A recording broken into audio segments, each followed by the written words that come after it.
Trump est en train de s'enliser dans le conflit, les États-Unis sont en grand danger, je vais vous expliquer pourquoi et comment dans cette vidéo, écoutez bien jusqu'au bout parce que c'est extrêmement important, on va reprendre toutes les informations factuelles qui ont eu lieu hier, pas des fake news, pas des trucs bidons qui viennent de je ne sais quel réseau, on va prendre que du fait réel, ok?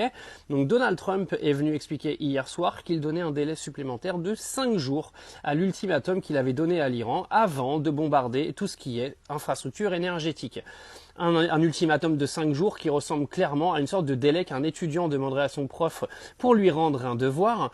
Il faut savoir que Donald Trump a expliqué qu'il décalait de 5 jours parce qu'il aurait trouvé 15 points d'accord avec l'Iran, 15 points d'accord. Le mec, il est arrivé devant la presse, il a dit on a 15 points d'accord avec l'Iran, sans aucune preuve, sans aucun document, sans absolument rien montrer.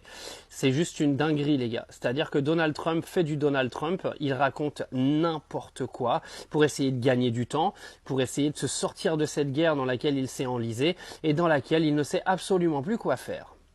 Mais le plus savoureux dans l'histoire, c'est qu'il y a le président du Parlement iranien qui a donc fait une sortie derrière ces déclarations de Donald Trump en disant que Donald Trump était un menteur. Donc je vous laisse imaginer la scène, vous avez Donald Trump qui fait des annonces et de l'autre côté le président du Parlement iranien qui vient vous expliquer que le président des États-Unis est un baratineur et qu'il n'y a aucune négociation et qu'il n'y a aucun point d'accord aujourd'hui entre l'Iran et les États-Unis. Donc on a deux scénarios. C'est soit Donald Trump est en train de mentir à sa population et dans ce cas-là, ça va mal se passer pour lui, ou c'est soit il est vraiment en train de parler avec des responsables iraniens, mais eux refusent de l'admettre et dans ce cas-là, Trump passe également pour un bouffon. Donc dans les deux cas de figure, il est en train de se faire humilier publiquement par l'Iran. Et là, franchement, c'est pas bon pour lui.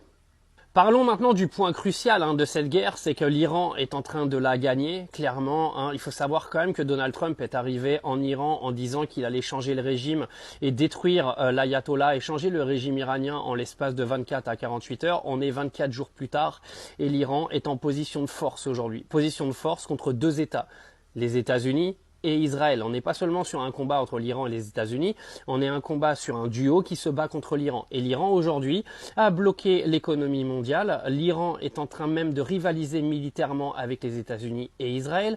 L'Iran a bombardé toutes les infrastructures énergétiques de tous les pays voisins.